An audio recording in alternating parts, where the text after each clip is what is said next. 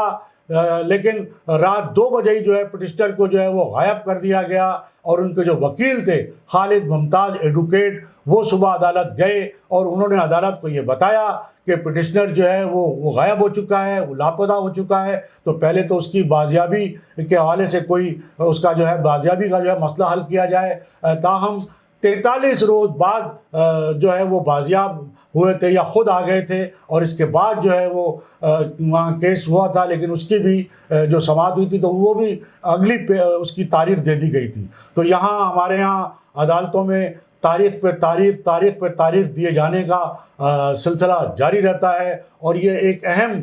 petition ہے جو ظاہر ہے کہ ایک ایسے سیاسی لیڈر پر جو 7 کروڑ